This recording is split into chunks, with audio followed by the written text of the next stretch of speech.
Shalom, mes bien-aimés dans le Seigneur, c'est un réel plaisir pour moi de vous retrouver encore pour que nous puissions partager la parole de Dieu. Amis des Top Chrono, je vous bénis dans le nom de Jésus. C'est votre frère et ami, l'apôtre Joël Ekomba. Je voudrais que nous puissions continuer à parler sur la vie de Joseph, cet homme qui nous inspire énormément, où il y a un parcours exceptionnel par rapport à ce qu'il a vécu ou expérimenté avec Dieu.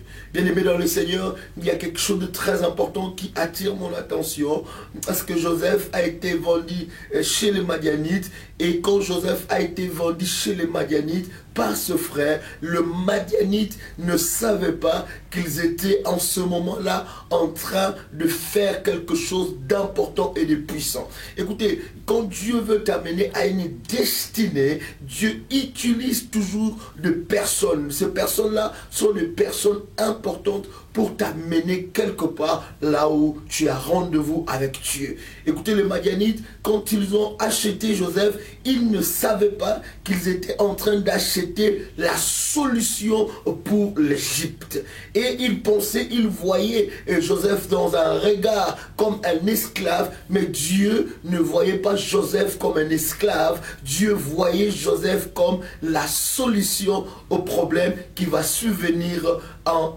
Égypte.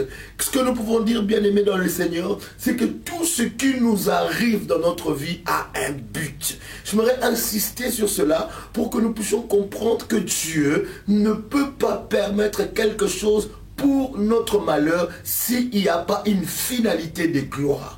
La Bible dit, quelle est cette chose qui arrive sans que l'Éternel ne le permisse. Donc cela veut dire que Dieu permet chaque chose, chaque événement, chaque circonstance dans nos vies, justement pour nous amener à un grand rendez-vous de gloire. Voilà pourquoi j'aimerais te partager, te dire que tu as un rendez-vous avec Dieu. Et quand Joseph entrait dans la maison de Potiphar, avec tout ce qu'il a expérimenté, sa destinée n'était pas la maison de Potiphar. Sa destinée était de gouverner, de prendre la relève et d'amener la solution en Égypte. Bien-aimé, ce que tu es en train de vivre, ce n'est pas la finalité des choses. Ce que tu es en train d'expérimenter, ce n'est pas le terminus. Dieu ne t'attend pas là-bas. Dieu t'attend quelque part. Et des fois, les regards des gens de ce monde peuvent influencer ta destinée, mais j'aimerais t'encourager, ne sois pas influencé. Reste, parce que ce que tu es, bien-aimé, ce n'est pas ce que tu as.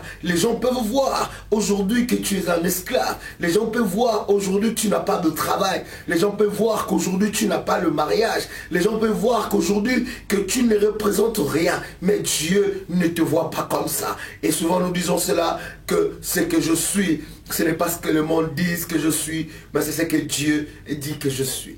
Je crois que ce que Dieu a déposé en toi, c'est pour le salut de plusieurs. Que Dieu vous bénisse, c'est un réel plaisir. Amen.